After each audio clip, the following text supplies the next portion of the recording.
Hey everyone, welcome to your second episode of Cashless Conversations. And I'm your host, RJ Hall. And today we have with us a very special guest. We have with us President and CEO of CB&S Bank. He has 30 plus years in banking, and he's also a former Theta Chi here at the Alpha Phi chapter and a University of Alabama graduate. We have with us today Mike Ross. Well, hello, RJ. How are you? I'm doing great, Mike. How are you doing? I'm doing good, thanks. Well, Mike, I just want to first thank you, for taking time out of your day and busy traveling schedule and speaking with us today. I really appreciate it. Oh, happy to do it. Well, Mike, so starting off, you're from Montgomery, you're from Alabama. So you attended Montgomery Catholic Prep. So what led you into coming to the University of Alabama? Obviously with Auburn close and University of Alabama also close and some other schools um, in close distance. What led you to coming here? Well, that's a great question. And when I grew up um, in Montgomery, even though we had the proximity to Auburn, I grew up a big Alabama fan, a big Alabama football fan. And as far as my family was concerned, no one in my family had ever gone to college. But my mom and dad very much encouraged me to go to college, and I don't mind telling you for quite some time I thought I'd probably end up somewhere very close, if not in Montgomery, just from trying to save money. But my mom and my high school principal, unbeknownst to me, had filed had filled out some paperwork with the University of Alabama, and I never will forget walking through the halls of school one day at Montgomery Catholic Prep, and he tracked me down and said, "Hey, by the way, the University of Alabama's offered you a full tuition scholarship to come there," and so that's all I needed to hear. I was like, "Okay, that," um, and so um, that's how I got to Alabama, and I would not trade that experience for any other in the world. So obviously we touched on how you stay involved or how you stayed involved with the fraternity after college, but I kind of want to go back to the banking part. What made Yes. you originally pursue a career in banking? Well, actually, that's another interesting story. So when I was coming out of school, I didn't want to be a banker. Um, I wanted to be a stockbroker, and so I went and interviewed with all the brokerage houses, and they all ended up telling me the same thing. They said, "Well, I tell you what, why don't you go to work for a commercial bank and get some connections, and then come see us in another 3 or 4 years?" So when enough people told me that, I said, "Well, I guess that's probably what I should do." So so then I went interviewed with a commercial bank, ended up going to work for the bank, and then I ended up loving the career so much, I just never thought about going back to be a stockbroker again. Right. And so can you kind of tell me about some of the challenges you faced in your first role as a commercial loan officer at Regions? Um, well, so when I was, yeah, that, you have to, when you were coming out, at least back in the old days when I did it, you spent a lot of time, what we used to call spreading statements and doing analysis work on the customers that we were trying to lend money to. So that's how you train to become a banker yourself, where you go out and handle accounts yourself.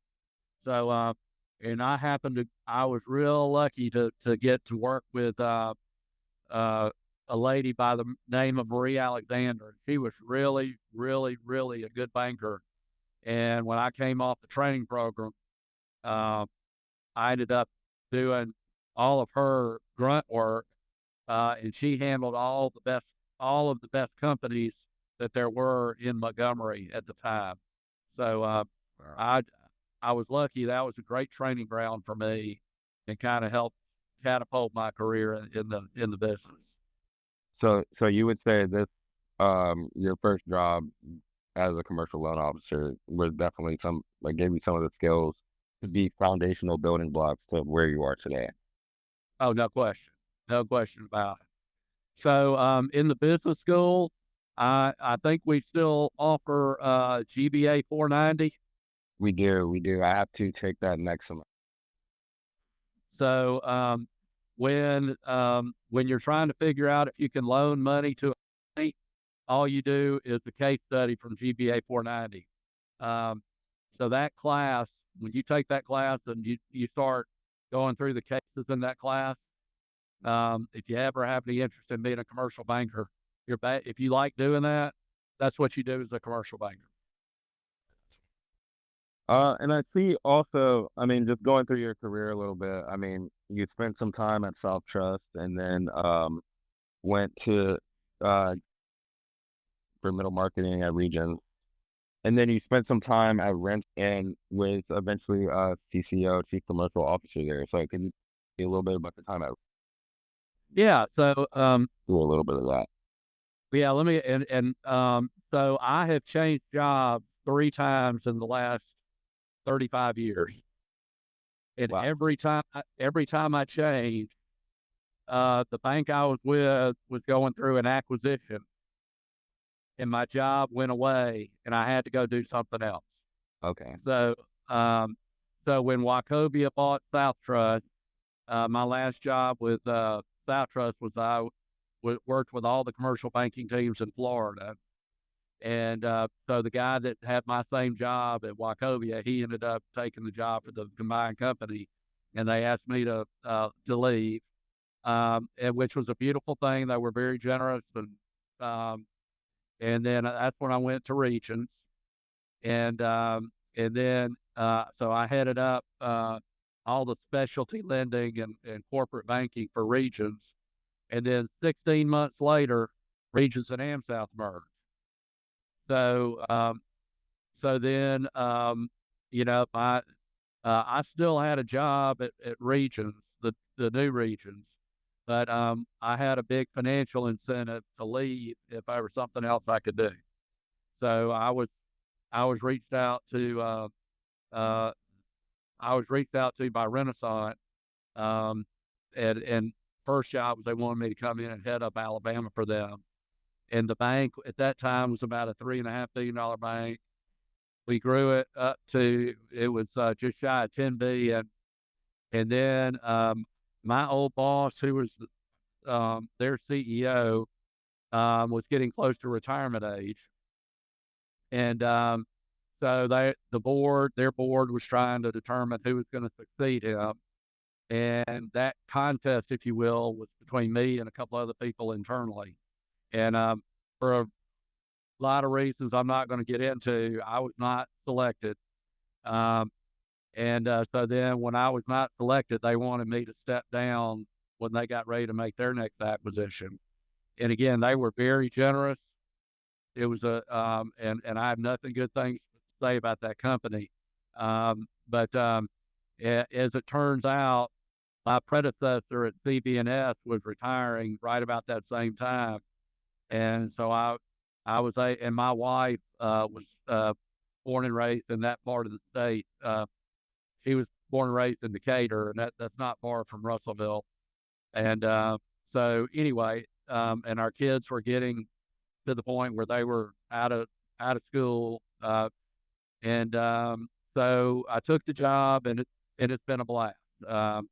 And we, I guess we were about $1.5 billion when I started. We're about 2.7 billion today, and got a great team. Uh, our board of directors is just a real delight to work with, and so it ended up working out perfectly. Right. That's great. I mean, I just, yeah, I was going to ask you as well. I mean, what has kept you at CB&S for all these years?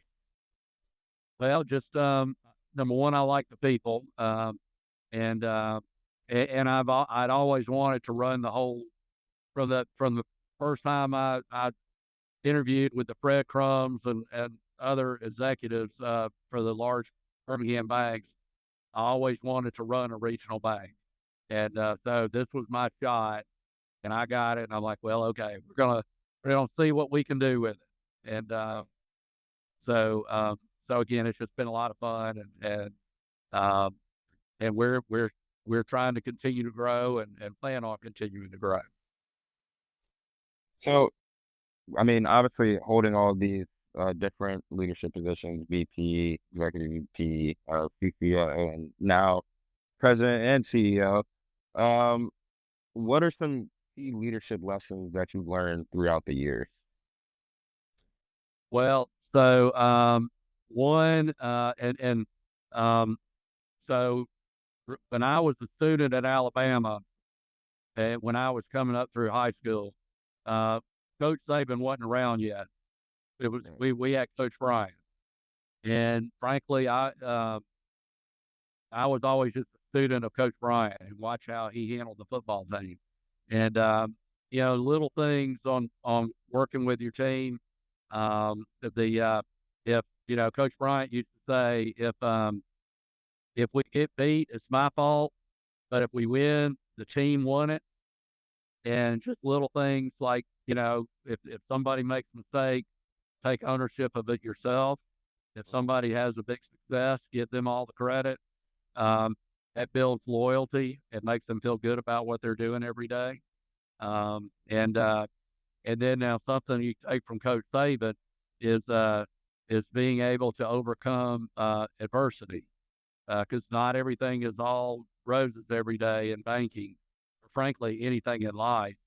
And so it's when you have a tough day or you get knocked down, you have to dust yourself off and get back up and keep on going.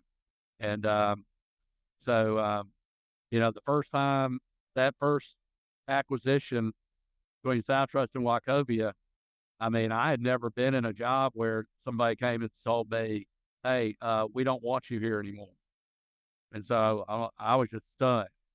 As it turns out, that particular event ended up setting the stage for the rest of my career, and I wouldn't trade that for anything in the world. But at the time, it was tough to take. Um, so just hanging in there, uh, continuing to plug away, even when things aren't going your way. That's very important to be successful. Definitely. I definitely think so as well. I mean, I definitely think that's great advice. And, I kind of agree. We had Coach Saban. I mean, you can look at how Coach Saban ran the team and how successful he was over his years. He has installed like a winning leadership mentality in the program. And I feel like with that now and that trickling down through the players, I mean, I feel like that's a great mentality to have as well. No doubt about it. And Coach Saban would tell you, no matter how much success you have, you can never get comfortable, because the time you get comfortable is when you're going to get beat, or something bad's going to happen. So Right. you have to stay humble and continue to work hard every day. And, and if you do that, you'll be successful. Definitely. And I mean, obviously, you obtained your MBA here as well at the University of Alabama. I mean, how crucial would you say that was into shaping your professional career trajectory for people looking to go to graduate? Oh, I got a lot out of my MBA, and I went through the executive program. So I was working, and then going on the weekends, every other Friday and Saturday for 17 months. And so I was one of the younger people in the class. And so my classmates in the executive program there were quite a few mid-career people, and Yeah, to hear them in the classroom where you're not just listening to a professor, but your fellow students have stories on real life situations in their companies and how they dealt with them. I mean, it was just an incredible experience. Great learning experience. yeah, I can't imagine how much you could learn and soak in, obviously, from people being who have been in the industry for, longer than you and can tell you actual real experiences, and give you different insight other than what your teachers are giving you and what your professors are giving you as well. So Yeah, no doubt about it. No doubt about it.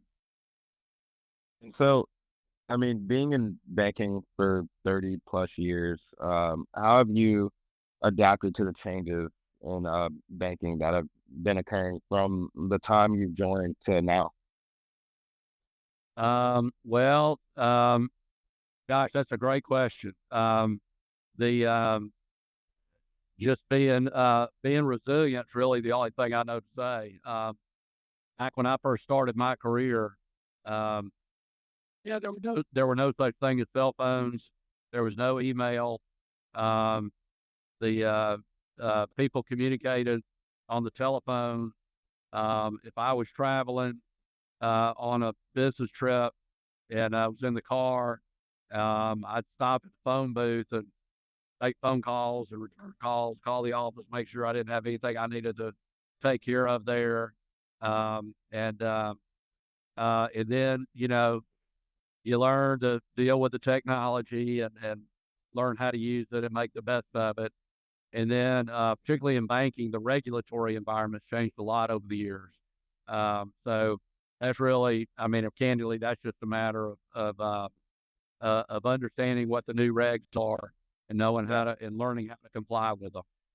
definitely. I'd say that as well. I mean, working at PwC this past summer, I was working with the regulatory consulting side.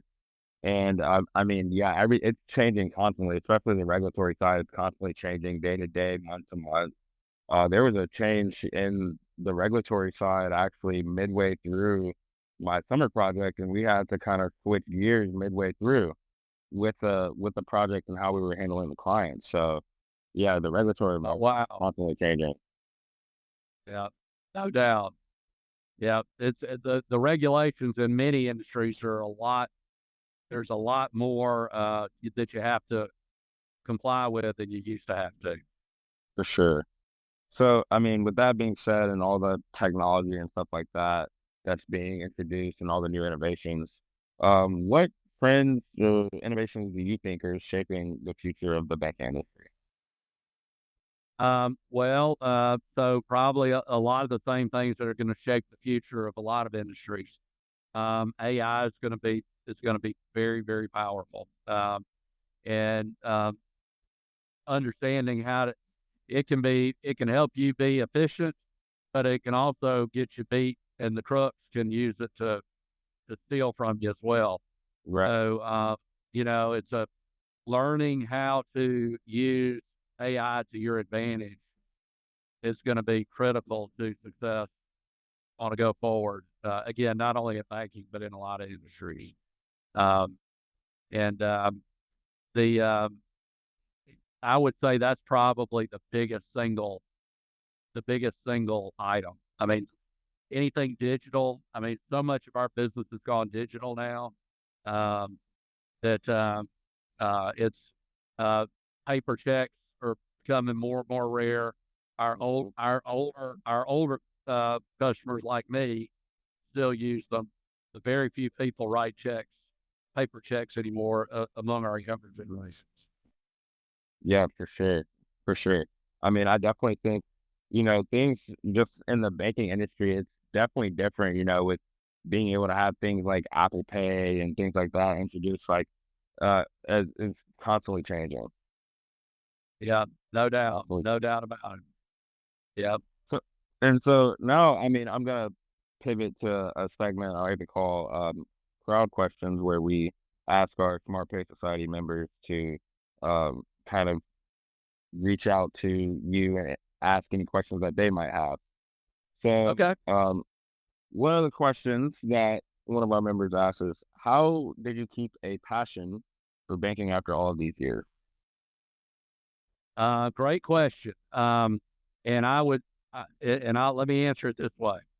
When I would highly encourage everybody to find something that you love to do, and if you find something you like to do, you'll be good at it by definition, and that's what you ought to do for a living. So I ended up, I I love I love being able to uh, uh, analyze the company and figure out what made it tick and understand how to lend to it. and understand its strategy, whether it was an expansion or an efficiency play, and what the lending needs were going to be as a result of that, or what types of financing that have more tax advantages to the customer than others, and knowing when to sell that solution. Uh, so being able to add value to the customer, that's what keeps me going in the business. And that, and then at this stage, being able to see our younger bankers develop, and that brings a lot of satisfaction to me as well. Yeah, that's great. I mean, I completely agree. If you find something that you love or you find a passion, and I'm sure obviously some natural skills played into it as well. I mean, were you just great with numbers growing up, or how did that work? Well, I will, yeah, math, my day. So, and I ended up really enjoying my finance classes when I was in school. And then, of course, GBA 490s, I've already mentioned. So, Yeah. yeah, uh, that whole combination of things ends up, you know, almost by default, it just kind of screams, hey, you ought to try banking. So another question, from one of our members: what does a typical busy day look like in your shoes? Oh, my goodness. Um, I'm not sure there is such a thing as a typical busy day. Um, so, um, you know, I might have, we might be trying to acquire another bank, and I might be dealing with the chairman and CEO of that bank and try and negotiate a fair price to both of us, and figure out where their team is going to come in and help our team. On another day, I may be helping go out on a sales call with one of our bankers to go see one of their customers and help us to try to win their business. On another day, I may be dealing with um, with our IT group, and trying to understand the solutions that our IT related vendors are recommending to us so we can make the best possible decision for the bank. Um, another day I may be knee deep in HR oriented issues. If unfortunately sometimes you have an employee that's just not going to do what he or she needs to do, and you have to let them go, and so that dealing with that type of stuff. So it's just kind of all over the board. Right. So yeah, it's just kind of just a little bit of everything, dealing with obviously being CEO, dealing with every aspect of the business. Yeah, that's it pretty much. Yeah, I'm sure that can be from calls, meetings to a lot of different stuff. So, um, how do you, obviously being CEO, president, and being on a bunch of different boards and having a bunch of professional ambitions, how do you balance that with, your personal life, et cetera, kids? Well, great question. And you have to try really hard. I'm not sure I always did the best job of that as I was coming up, but the I didn't serve on as many boards when I was younger in my career as I do today. Um, but see, my kids are all grown now, so they're my oldest son is an actuary with Protective Life, and he and his wife live in Birmingham. And my second son is a medical resident down in Jacksonville, Florida, and Oh, nice. he and his wife have our uh, lone granddaughter with another one on the way, and then my our our youngest child, our daughter, is actually a senior at Alabama, and is a 5U down there, just like her mama was. Oh, So, wow, that's awesome. so they've all got their own things they're doing, and so it makes it easier to spend some time when I'm not working, actually serving on some of the things I do for the fraternity and then the community at large. Yeah, that's amazing. Uh, Another question, last question from our crowd. Um, Favorite Alabama football game while being a student here? Oh my gosh! While being a student. that's a tough one because you have to remember my freshman year was the year Coach Bryant passed away, and Oh, we were not very good when I was there. Matter of fact, I never saw us beat Tennessee as a student. wow. We 0-4, um, and Never got so to, never got to smoke a cigar as a student. But probably the favorite game though, and we were not. We were a big underdog in this game. Uh, but the Bo the Wrong Way game, where mm, I mean, we were a heavy underdog, and Auburn had Bo Jackson and Brett Fullwood, and they were a top 10 team, and we went to Legion Field and beat them that day. So I guess I'd have to say that was probably my favorite game as a student. yeah, good old Iron Bowl. Yeah, that's right. Yeah. I'd say if I had to pick my favorite game so far being here, it was definitely the game from this year, that Georgia game. That was earlier this year. That was crazy being in student section. Oh, that was an awesome game. We played It that. was awesome. I had not seen us play that well in that first half. We played about as well as we could play.